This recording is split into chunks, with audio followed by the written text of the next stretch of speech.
Hi, friend. This is polyurethane condom. There is no latex inside. It is made by polyurethane. So some people cannot use latex condom because they are latex allergic people. But for this condom, they can use because there is no latex inside.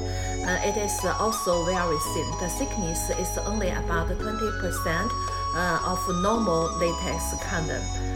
Let us try, have a look. It is transparent. And this kind of material, polyurethane, is very safety for human being.